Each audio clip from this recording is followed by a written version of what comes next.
Hi everyone. आज हम पढ़ेंगे एयरक्राफ्ट प्रोपेलर्स के बारे में। Basic introduction.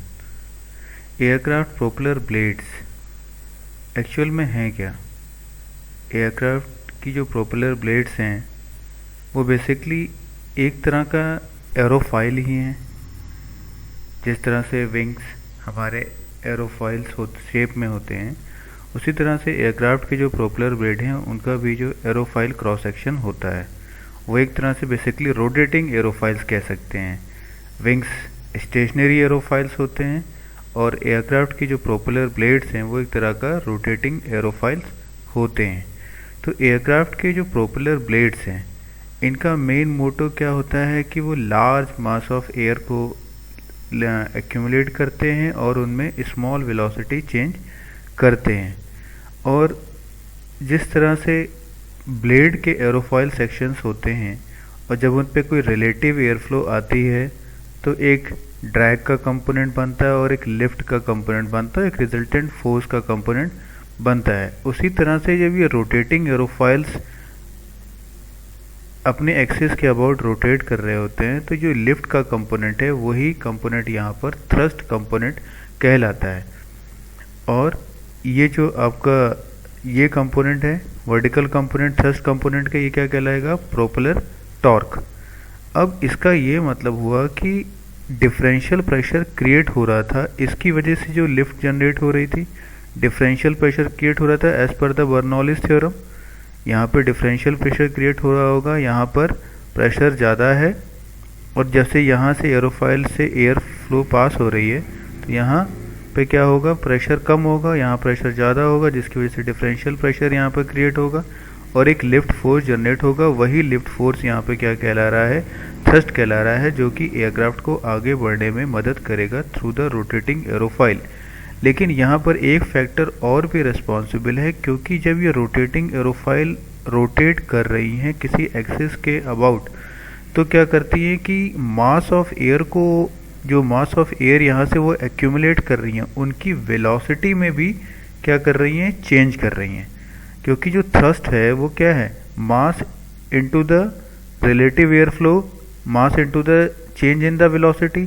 इनकमिंग वेलोसिटी अगर v1 है और आउटगोइंग वेलोसिटी v2 है तो ये जो रोटेटिंग एरोफाइल है वो क्या कर रहे हैं कि इनकमिंग एयर फ्लो जो यहाँ से आ रही है उसको प्रोपेलर ब्लेड्स पे ले रही हैं, रोटेटिंग एरोफाइल अपने पास ले रही हैं और फिर उनकी वेलोसिटी में चेंज करके वो पीछे की तरफ भेज रही हैं।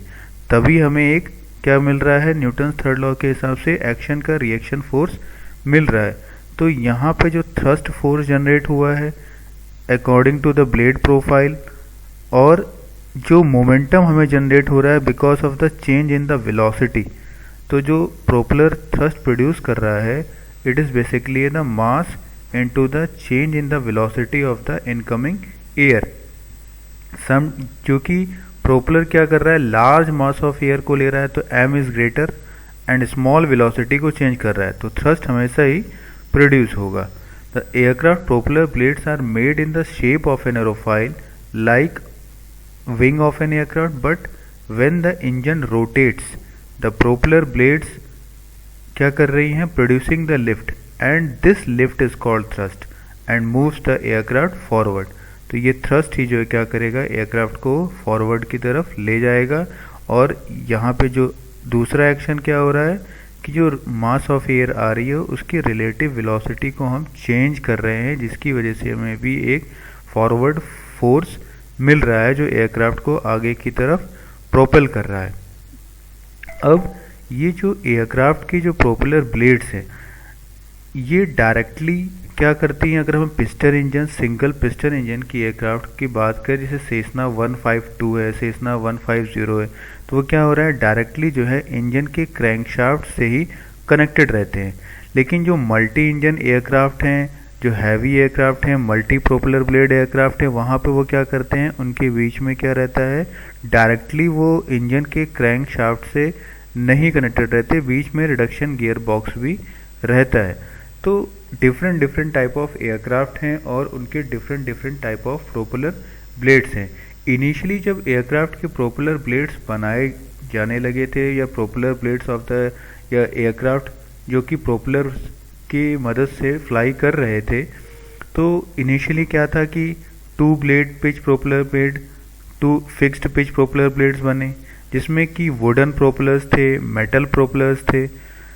लेकिन ये जो हम प्रोपेलर ब्लेड देख रहे हैं, एक्चुअल में ये जो प्रोपेलर ब्लेड है वो क्या होती है, वो नंबर ऑफ क्रॉस सेक्शन से मिलकर बनी होती है। जो हमारी एयरक्राफ्ट की जो प्रोपेलर ब्लेड है या प्रोपेलर ब्लेड है, वो कोई एक ही वुडन स्टॉक से कंप्लीट एक ही सिंगल वुडन स्टॉक से नहीं बनती या सिंगल मेटल प्लेट से नहीं बनती। वो नंबर ऑफ स्मॉल एरोफॉइल से बनती है, जिनका ब्लेड एंगल क्या होता है, डिफरेंट डिफरेंट पोजीशंस पे चेंज होता है। ये नंबर ऑफ सेगमेंट्स हैं या स्टेशंस हैं, और हर स्टेशन पे हम क्या देख रहे हैं कि ये जो एरोफॉइल्स यहाँ पे लगाई गई हैं उनके ब्लेड एंगल चेंज हो रहे हैं। तो जो प्रोपेलर ब्लेड्स हैं वो जो हमें इस तरह से बिल्कुल एक कंप्लीट वन पीस दिख रही हैं, एक्चुअल में वो नंबर ऑफ क्रॉस सेक्शन से मिलके बनाई जाती हैं। अब प्रोपेलर ब्लेड्स जो हैं, एयरक्राफ्ट में जो प्रोपेलर ब्लेड्स लग रही हैं, तो different different types of aircraft थे। इनिशियली जो हमारे पास जब एयरक्राफ्ट डिज़ाइन किए जाने लगे और प्रोपेलर ड्रिवन होने लगे, तो वो फिक्स्ड पिच प्रोपेलर्स थे। हम उनकी पिच का मतलब यहाँ पे क्या है, उसके ब्लेड एंगल को हम एयरक्राफ्ट में जो प्रोपेलर ड्रिवन एयरक्राफ्ट हैं उसमें बेसिकली क्या करते हैं कि pitch of the blade angle को चेंज, मतलब पिच, और जो पिच यहाँ पे बार बार यूज़ किया जा रहा है, pitch word related to the blade angle, मतलब if we change the blade angle we get more thrust और मोर आरपीएम। तो blade angle is the important phenomena in the propeller driven aircraft. तो blade angle जो है वो एक important phenomena है। तो इनिशियली कोई ऐसा मैकेनिज्म नहीं था, पहले फिक्स्ड पिच प्रोपेलर ब्लेड्स का ही इस्तेमाल किया जाता था, और उसमें वुडन प्रोपेलर्स आते थे, मेटल के भी प्रोपेलर्स बनने लगे। उसके बाद फिर होने लगा कि हम पिच को चेंज करें। पिच को चेंज करने का मतलब क्या है कि हम ब्लेड एंगल को चेंज करें। जैसे ये है हमारा प्रोपेलर ब्लेड, तो हम इसकी ब्लेड एंगल को चेंज करें। अभी अगर जो इनिशियली प्रोपेलर ड्रिवन एयरक्राफ्ट थे, हम इनकी ब्लेड एंगल को इनको ना तो क्लॉकवाइज घुमा सकते थे, तो ना ही एंटी क्लॉकवाइज कुछ भी घुमा नहीं सकते थे। तो इसका मतलब क्या था कि हम इनके ब्लेड एंगल को चेंज नहीं कर सकते। ब्लेड एंगल को, what is the blade angle, अगर ये प्रोपेलर का प्लेन ऑफ रोटेशन है, ये जो पोर्शन है आपका रेडिश ब्राउन सा, तो ये जो आपका है ये क्या कहलाएगा, जिस प्लेन में प्रोपेलर रोटेट करता है उसे plane of rotation of the propeller है ये। तो ये प्लेन ऑफ रोटेशन हो गया जिस प्लेन में ये प्रोपेलर ब्लेड रोटेट कर रही है। अब हर प्रोपेलर ब्लेड, चूंकि अभी हमने पढ़ा कि वो नंबर ऑफ किससे बनी होती है, एरोफॉइल से बनी होती है, जिसमें अब एरोफॉइल है तो लीडिंग एज से ट्रेलिंग एज में जो लाइन जोड़ती है उसे क्या बोलते हैं, कॉर्ड लाइन। तो ये जो कॉर्ड लाइन होगी और जो प्लेन ऑफ रोटेशन है, ये दिख रहा है सभी को, ये जो कॉर्ड लाइन आ रही है और ये जो प्लेन ऑफ रोटेशन है, इसके बीच में जो एंगल होता है इसे ही पिच या फिर ब्लेड एंगल कहते हैं। तो जब हम इन्हीं को ज़्यादातर क्या करते हैं, चेंज करते हैं अपनी रिक्वायरमेंट के हिसाब से। अपनी रिक्वायरमेंट के हिसाब से हम क्या करते हैं, इसको चेंज करते रहते हैं। तो अब हमें क्या करना है, जो हमारे पास यहाँ पर ग्राउंड एडजस्टेबल प्रोपेलर ब्लेड्स थे, पहले फिक्स्ड पिच बनाए गए, फिर हमने क्या किया, केवल ग्राउंड पे ही पिच को चेंज किया। तो ग्राउंड पे जो जिन प्रोपेलर ड्रिवन एयरक्राफ्ट की पिच केवल ग्राउंड पे चेंज की जाने लगी, वहाँ पर जो प्रोपेलर इस्तेमाल होने लगे उन्हें हम क्या कहने लगे, ग्राउंड एडजस्टेबल प्रोपेलर्स। फिर उनके बाद थोड़ा सा मॉडिफिकेशन किया गया, इम्प्रूवमेंट किया गया, तो कंट्रोलेबल पिच प्रोपेलर्स आए। अब कंट्रोलेबल पिच प्रोपेलर्स क्या होने लगे कि एयरक्राफ्ट फ्लाई कर रहा है और ग्राउंड के जब टेक ऑफ कर गया, तो अब ग्राउंड पे नहीं, आप जो पायलट है वो विद इन एयर भी उसकी पिच को, उसकी ब्लेड एंगल को क्या कर सकता है, चेंज कर सकता है। इसलिए उसका नाम पड़ा कंट्रोलेबल पिच प्रोपेलर्स। उसके बाद फिर और मॉडिफिकेशंस हुए, फिर आया अपना constant speed propellers. Constant speed propellers और कंट्रोलेबल पिच प्रोपेलर्स में डिफरेंस क्या है कि जो कांस्टेंट स्पीड प्रोपेलर्स हैं उनमें उसके अंदर जो पायलट्स है उनको चेंज करने की ज़रूरत नहीं है। वहाँ पर एक मैकेनिज्म रहता है, उसे गवर्नर मैकेनिज्म कहते हैं। वो आगे की क्लास में हम पढ़ेंगे गवर्नर मैकेनिज्म। बेसिकली वो करता क्या है कि वो एयरक्राफ्ट की स्पीड को, इनकमिंग एयरफ्लो को, एयर स्पीड को सेंस करके फिर क्या करता है, प्रोपेलर की ब्लेड एंगल को चेंज करता है। क्योंकि हमारा मेन मोटो क्या होता है कि हम ज़्यादा से ज़्यादा इंजन पे लोड मत दें और हम क्या कर सकें, अपनी आरपीएम को कांस्टेंट रखें।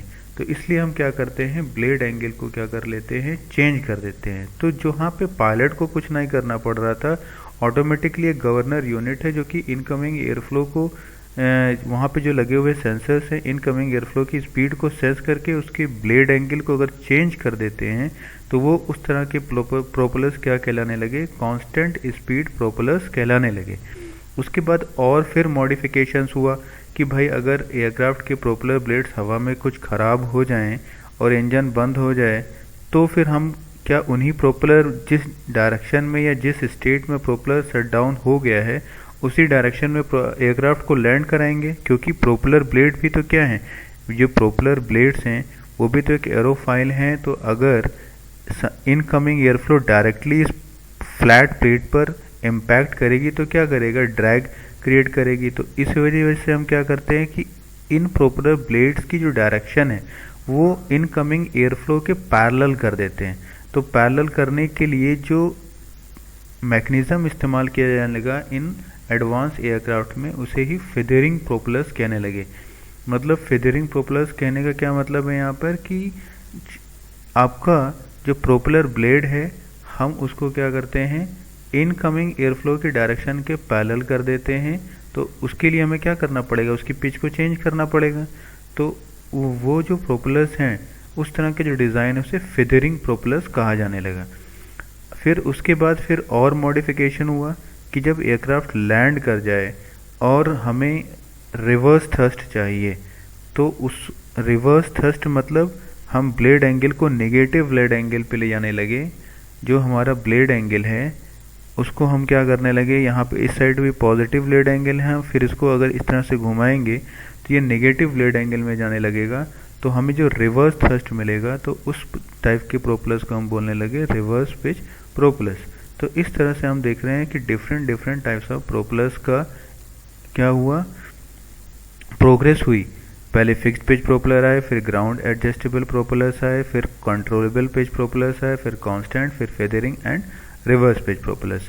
नाउ अब हम प्रोपेलर्स की अगर हम बात कर रहे हैं तो उनका भी कुछ नॉमेनक्लेचर होता है। एज लाइक ये पोर्शन क्या कहलाता है, प्रोपेलर का हब, जो कि जाके प्रोपेलर के जो आपकी क्रैंक शाफ्ट से जो शाफ्ट आ रही है वहाँ पर ये क्या करेगा, इंस्टॉल करेगा। उसके बाद जिस तरह से एरोफाइल सेक्शंस में trailing edges and leading edges होते हैं, प्रोपेलर्स में भी ट्रेलिंग एजेस होंगे, लीडिंग एजेस होंगे, ब्लेड टिप होगा। लेकिन यहाँ पर एक इम्पॉर्टेंट फिनोमेना है, जिस तरह से हम एरोफाइल में ब्लेड में या विंग्स में पढ़ते थे भाई अपर सरफेस लोअर सरफेस, लेकिन यहाँ पे क्या है कि प्रोपेलर में जो आपका फ्लैट पोर्शन होता है उसे हम क्या कहते हैं, प्रोपेलर का फेस कहते हैं। और जो प्रोपेलर का जो कर्व्ड पोर्शन होता है उसे हम क्या कहते हैं, प्रोपेलर का बैक कहते हैं। तो ये कुछ आपके क्या है, प्रोपेलर्स की ब्लेड्स के नॉमेनक्लेचर हैं। दूसरी बात इसमें क्या ध्यान देने वाली है कि जो प्रोपेलर्स हैं अब उनमें क्या है कि leading edge, trailing edge, tip आपने देखी, ये पोर्शन जो कहलाता है, ये वाला पोर्शन इसे ब्लेड का बट कहते हैं। और सबसे ज़्यादा स्ट्रॉन्गेस्ट पोर्शन ये कौन सा होता है, ये होता है ब्लेड शैंक। ये काफ़ी थिक ब्लेड शैंक, ये काफ़ी थिक पोर्शन होता है और ये राउंडेड पोर्शन रहता है, ठीक है, near the hub of the propeller. अब ये वाला जो पोर्शन है यही क्या करेगा, यहाँ पे देखिए, ये देखिए, ये पोर्शन ब्लेड शैंक है और ये पोर्शन ब्लेड बट है। और यही पोर्शन जाके क्या हो सकता है, ये होता है यहाँ पर प्रोपेलर्स के हब में जाके फिट करता है। मतलब ये है कि कुछ प्रोपेलर्स एयरक्राफ्ट जो होते हैं, जैसे ये 3 ब्लेड प्रोपेलर्स हैं, तो अभी यहाँ पर क्या है कि हर ब्लेड अलग अलग है और सभी ब्लेड क्या होती हैं, उनके पास एक ब्लेड शैंक होगा, ब्लेड बट होगा और वो जाकर प्रोपेलर हब में कनेक्ट होंगी। लेकिन यहाँ पर क्या है कि ये आपका ये पूरा एक ही प्रोफाइल बना हुआ है और ये ही पोर्शन जाकर क्रैंकशाफ्ट में क्या करेगा, कनेक्ट होगा। तो ये different different types of propeller blades है, ये मल्टी ब्लेड प्रोपेलर्स हैं। यहाँ पे 1 2 3 4 5 6। अब ये जो आप देख रहे हैं, अगर ये इनकमिंग एयरफ्लो ऐसे आ रही है तो ये आपका प्रोपेलर है, तो हम कह सकते हैं ये फिदर्ड पोजीशन में रखा हुआ है, क्योंकि रिलेटिव एयरफ्लो की क्या रहेगी, पैरेलल रहेगी। और इस टाइप के जो मल्टी ड्रिवन प्रोपेलर्स हैं इनमें पिच चेंजिंग मैकेनिज्म रहता है, लेकिन यहाँ पर कोई पिच चेंजिंग मैकेनिज्म नहीं है। इसमें भी पिच चेंजिंग मैकेनिज्म रहेगा, लेकिन यहाँ पर फेदरिंग का कॉन्सेप्ट भी दिया जाता है, फिर रिवर्स पिच का प्रोपेलर का भी कॉन्सेप्ट दिया जाता है। तो हम ये कह सकते हैं कि केवल ये सिंगल जो होल प्रोफाइल ब्लेड बना हुआ है, 2 ब्लेड प्रोपेलर्स नहीं आते, 3 ब्लेड प्रोपेलर्स भी आते हैं और मल्टी ब्लेड प्रोपेलर्स भी डिज़ाइन किए जाते हैं। वो different different types of aircraft में इनका इस्तेमाल होता है। अब हम अगर देखें तो जो ब्लेड का प्रोफाइल है, अगर कोई इस पिक्चर में एज्यूम नहीं भी कर पा रहा है कि भाई जो ब्लेड प्रोफाइल्स हैं इसे बोलते हैं blade element theory. Blade element theory ये कहती है कि जो प्रोपेलर है उसमें एक तरह की ट्विस्टिंग दी गई है। प्रोपेलर में एक तरह की ट्विस्टिंग देने का मतलब किस तरह से ट्विस्टिंग दी जाएगी, भाई हम अगर विंग्स को देखते हैं तो हम विंग्स में भी क्या देखते हैं कि वॉश आउट और वॉश इन इफेक्ट देते हैं। तो उसी तरह से यहाँ पे हम प्रोपेलर ब्लेड्स में भी क्या कर रहे हैं, जो हम प्रोपेलर ब्लेड्स को देखते हैं इस तरह से आप देखिए एक तरह का ट्विस्टिंग इफेक्ट दिया गया है। तो ये जो ट्विस्टिंग इफेक्ट आपको दिख रहा है वो कैसे आ रहा है, अगर सारे cross section of the blade अगर पैरेलली रख दिए जाते इस तरह से, ये इस तरह से नहीं रहता और ये बिल्कुल सब एक साथ ऐसे रखते तो हमें twisting effect of the blade नहीं मिलता, तो हमारे प्रोपेलर ब्लेड को बनाने का जो पर्पज़ है वो सॉल्व ही नहीं होता। अब ये पर्पस क्या सॉल्व हो रहा है कि हमने जो different cross sections of the aerofoils को किस तरह से रखा है, डिक्रीजिंग ब्लेड एंगल। मतलब जैसे हम ब्लेड टिप की तरफ जाते हैं, प्रोपेलर ब्लेड टिप की तरफ जाते हैं, हमारा ब्लेड एंगल घटता है, और जब ब्लेड एंगल जहाँ पे घटेगा वहाँ पर क्या होगी, वेलोसिटी ऑफ द ब्लेड बढ़ जाएगी। और जैसे जैसे हम क्या करते हैं, हब के पास आते हैं, हमारा ब्लेड एंगल क्या होता है, बढ़ता है, और यहाँ पे जो वेलोसिटी होगी वो कम होगी। लेकिन यहाँ पे टिप ऑफ द प्रोपेलर पे सबसे ज़्यादा वेलोसिटी यहीं पर अचीव की जाती है। इस बात का हमको ध्यान रखना है। नेक्स्ट है कि ये टिप ऑफ द सेक्शन है, और ब्लेड एंगल जो होगा हमेशा, ब्लेड एंगल और एंगल ऑफ अटैक दोनों में डिफरेंस है। अगर हम देखें कि जो ब्लेड एंगल है हमारा वो किसके रेस्पेक्ट में है, प्लेन ऑफ रोटेशन, जो प्रोपेलर ब्लेड का प्लेन ऑफ रोटेशन है और कॉर्ड लाइन के बीच का एंगल है। लेकिन जो आपका एंगल ऑफ अटैक है, हमने एरोडायनेमिक्स में पढ़ा कि वो कॉर्ड लाइन और रिलेटिव एयरफ्लो के बीच का जो एंगल होगा वो क्या कहलाएगा, एंगल ऑफ अटैक कहलाएगा। और ये पोर्शन जिस पर ये कवर करता है इसको, प्रोपेलर ब्लेड्स को और हब को, और एक स्ट्रीम लाइन इंक्लोजर देता है, उसे क्या बोलते हैं, स्पिनर। तो बेसिकली ये एक इंट्रोडक्शन था हमारा प्रोपेलर ब्लेड्स में, कि हमने इसमें क्या देखा कि किस तरह से एयरक्राफ्ट के प्रोपेलर ब्लेड्स क्या कर रहे हैं, थ्रस्ट प्रोड्यूस कर रहे हैं, कितने टाइप्स का प्रोपेलर ब्लेड्स हैं, प्रोपेलर ब्लेड्स का नॉमेनक्लेचर क्या क्या है, फिर और प्रोपेलर ब्लेड्स की different types of propeller blades हैं, उनका नॉमेनक्लेचर क्या है, ब्लेड एंगल क्या होता है, ब्लेड एंगल चेंज कर रहे हैं तो हमें क्या इफेक्ट मिल रहा है। Next chapter we conclude in the next class. Thank you.